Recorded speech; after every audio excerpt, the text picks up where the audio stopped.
When you get past Deflategate, you get past over the years Spygate, you get past all these different things with the New England Patriots. At the end of the day, what are you looking at? You're looking at a team that is the envy of the league. You're looking at a team that has consistently been a championship level contending or at least playoff team for the past decade and a half now. An incredible run of success for the New England Patriots. It truly is. When you're talking about teams that go 12-4 and make it to the AFC Championship game and they're pissed off and they're disappointed, how many teams would love to be them? I mean, we could sit there and talk about, in some ways, because of the standard of expectations that have been set under the regime of Bill Belichick and Tom Brady, we could talk about the fact that if they don't make it to the Super Bowl, they don't win a Super Bowl, it's a bad year.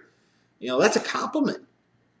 Because, man, I tell you, to be able to have that sustained track record of success that they have is just incredible.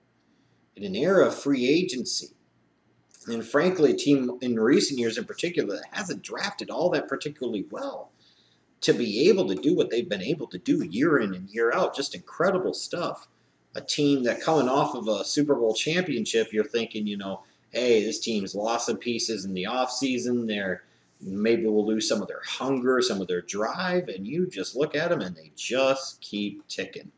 Look at how many people were ready to dismiss them and talk about this team or that team or that team winning that division this year. And at the end of the day, the buck stops with the New England Patriots, and it's incredible stuff. It really, truly is. I mean, and you look at it, there's so many things you could talk about. You're talking about a team that had its sixth straight 12-win season. 6 straight years this team has won 12 or more games in the regular season. They consistently handle their business. The 7th straight year they've won the AFC East. The 7th straight year. I mean, how many teams in the history of the National Football League can say that they've won their division 7 consecutive seasons? Because you'll have that year where things don't go well, or you don't get some of the breaks, or you get a bunch of injuries, or somebody else just has an unbelievably lucky, great year. The Patriots are able to overcome all of that. 7 straight years winning your division. Their 5th straight year making the AFC Championship game. 5th straight year. And you can sit there and say, yeah, they made it to the NFC Championship game that many years in a row, but they haven't made it to the Super Bowl but twice. But, 5th straight year making it to the AFC Championship game. Tom Brady is just the best there's ever been, in my opinion, at the quarterback position. Deflategate or not, I mean, the guy is just an animal. He's a fucking machine, and you wonder how many years he could still keep doing it. But every time we sit there and maybe want to start to doubt Tom Brady, he's still freaking Tom Brady. Gronk is the best tight end in the National Football League. He's a freaking beast on the defensive side of the ball. Chandler Jones had another great year. Look at the Super Bowl hero Malcolm Butler going from an undrafted player out of West Alabama to now he looks like he's going to be a long-term #1 corner in the National Football League. Offensively, 3rd in the league in points scored, 6th in the league in total yardage. Defensively, 2nd in the league in sacks, top 10 in the league in yards allowed. I mean, this is a team that does so many things so well. But, it's one of those things. You become, in part, I think, a victim of expectations. The expectations that you have set based off of your consistent standard of performance, achievement, and excellence over the years, and the New England Patriots fall into that. When you look at the Patriots this year, though, there were some things that just didn't go well. You could sit there and say there weren't a lot of them, but it was just those things that didn't go well really cost them. This is a team that finished 30th in the league offensively in rushing yards. And one thing I think that this team has fallen too much in love with in recent years is getting away from that physical identity. I've talked about it in years past. They've recaptured some of it last year, and I think that's in part what helped them win the Super Bowl. But this is a team that I think too often falls too much in love with the passing game. They trust in Tom Brady too much. They put too much burden and expectation on him, too much of the pressure on him, and they become one-dimensional. And at some point in time, I don't care how great that one dimension is, you're still one-dimensional. And, at the end of the day, it goes back to, I think it was what Woody Hayes talked about when it was either him or Bo Schembechler. I thought it was Woody Hayes that said it. It might have been Schembechler, though. Either way, the quote is that when talking about throwing the ball, 3 things can happen. 2 of them are bad. You can have an incompletion, an interception, or a completion. And when you look at the New England Patriots, even with the greatness of Tom Brady, and believe me, there's greatness there for days. You're just not going to be able to succeed when you need to the most, especially in clutch situations and in the playoffs, if you can't consistently run the football, in particular between the tackles. You become one-dimensional, you rely too much on the passing game. It means you're throwing the ball in situations late in games that you just shouldn't be throwing the ball. You're putting the ball at risk, and you're allowing defenses to key in on certain tendencies and certain things, and eventually they're going to catch on, especially the good defenses. And you look at the AFC Championship game, that was an example of a team being too one-dimensional. But when I look at some other things, the pass protection obviously was terrible, and you saw that especially in the AFC Championship game against the Denver Broncos. I mean, they just couldn't protect Tom Brady.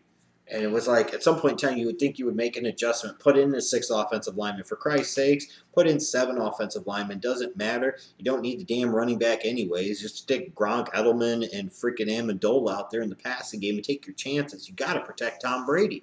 Their pass protection was atrocious. But I think hurt this team quite a bit too was, even though they went 12-4, it was how they lost and when. Week 12, you look at that first loss of the year to the Denver Broncos. You talk about Patriots team at the time that's 10-0. You were talking about, can this team go 16-0?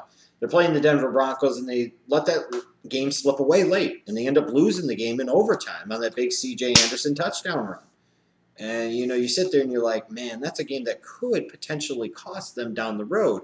And then the next week they go, and frankly, even though the score doesn't reflect it, they got dominated by the Philadelphia Eagles. Chip Kelly's Eagles dominated them. They embarrassed them. That was terrible. So you go from being 10-0 to losing in back-to-back weeks against the Denver Broncos and the Philadelphia Eagles. But that's okay because you're still in a position with 2 weeks to go in the year. If you handle your business, you're going to have the number 1 seed. You're going to have home field advantage throughout the playoffs. The road to Super Bowl 50 is going to run through Foxborough. But then they lose to the Jets. And the Jets, that loss is that loss because you're talking about a good, quality, solid football team that won 10 games this year. So that's not an embarrassing loss. But the Week 17 loss to Miami, if you're in the New England Patriots, you just can't lose that game. How the hell do you lose that divisional game or not be damned? How in the hell do you lose that game when you have the chance at a home field advantage throughout the playoffs on the line? A Miami team that had won 4 games before in the entire season. A 4-11 Dolphins team, and you're fucking losing to them in the last week when you got a chance to get home field advantage throughout the playoffs. That's just atrocious. And then when you get to the AFC Championship game, and it's not just the loss, it's the way they lost. And I questioned some of the decision-making by Bill Belichick. For a guy that's been such a great coach for so many years and one of the truly all-time greats, first ballot Hall of Famer, all of this and all of that, this guy makes some incredibly boneheaded, dumb decisions. And we can talk about Andy Reid and his game and clock management. Sometimes Bill Belichick's grasp and concepts of game management are atrocious as well. You wonder sometimes if there's somebody in his ear telling him, Bill, that's a pretty dumb dick thing to do. And you look at the way that AFC Championship game played out. And we can always play the wouldas, couldas, shouldas, ifs and buts were candies and nuts. It'd be Christmas every day. I get all that. But if you kick one of those field goals in the fourth quarter, when Gronk scores that touchdown, you win the game, in theory. You go to Super Bowl 50. And based off of the performance the freaking Panthers put up in Super Bowl 50, you might have won. You might have went back-to-back. That's 5 rings, 7 Super Bowls. Man, that's incredible stuff. And it felt like as much as anything else in that AFC Championship game, with the inability to adjust to the consistent outside pressure that the defensive front of the Broncos was putting on them, in particular with Von Miller and DeMarcus Ware, combined with the poor decision-making late in the game in terms of not kicking the field goals when you were in scoring position and going for it instead of not converting, you just like, this guy is such a great coach. How could he be so stupid? How could they fail to make those necessary adjustments? How could they fail to recognize the situations and know that the Broncos weren't going to score any more points, that you were going to get the ball back? And they were just, Denver's best play at this point was to trust their defense. And knowing at the end of the day, you still have the best quarterback in the goddamn world. A 4-time Super Bowl champion. You got to put him in better situations. I mean, that great play that Gronk made in the 4th down in the end zone late in the game, that should have been to win the game. Not to pull them within 2 where they still had to get the 2-point conversion. Oh, Christ almighty. In terms of organizational priorities for this team in the offseason, they've got to find more balance on offense, and they got to be able to better protect Tom Brady. It's just that simple. And to me, the lion's share of their draft should be focused on the offensive side of the ball. They've got to improve at offensive tackle. You could talk about getting back Solder from injury will help, and you can flip Vollmer back to right tackle. That will help. How much does it really help? They still at times, even with those 2 guys playing left and right tackle respectively, struggle to protect Tom Brady against 4-man rushes. So maybe the upgrade is needed regardless. Either way, they need young talent. They need somebody that could actually play left tackle. They need somebody that could play right tackle. That could challenge Soldier and Volmer and potentially take over for them, or at least step in when those guys inevitably get hurt. Um, Running back, that's a position there where they've always done this patchwork thing. Granted, they lost Dion Lewis to the ACL injury, and that certainly sucked. But then they lost LeGarrette Blount to the injury. They always focus on these system guys, and like I said, they go with this game plan of based off of what the opponent does week to week. They need somebody that they can count on at the running back position that can be a consistent type of bell cow back for them, that can be that guy that they can trust late in games to pick up those tough yards and move the chains. They have to get that. I still think they need to upgrade their talent at wide receiver. LaFell didn't do much this year. I mean, you can get by with Edelman and Amendola, but they need a big target other than Gronk. They need a big red zone guy. They could use more of a pure burner down the field. This is a team that hasn't drafted all that particularly well at the wide receiver position. Frankly, hasn't drafted all that particularly well at the running back position. They need to get better at drafting for those key offensive positions, especially those skill positions, because you've got a limited window here with Belichick and Brady. And, it would suck to sit there and waste that window by not finding better protection for Tom Brady and not finding more balance on offense.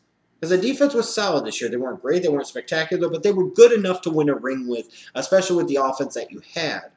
But when you look at the lack of adjustments in the AFC Championship game, when you look at the position this team consistently puts themselves in on offense, being so one-dimensional because they just don't choose to run the football nearly enough, they don't trust the running game nearly enough, and frankly, they're not all that good at running the football, and then you don't do anything to better protect Tom Brady, this is a team that could go right back in the AFC Championship game and then watch somebody else go and win the damn Super Bowl because they stubbornly will believe in their system and they will do what they do, and then it just won't be good enough to get the job done at the end of the day.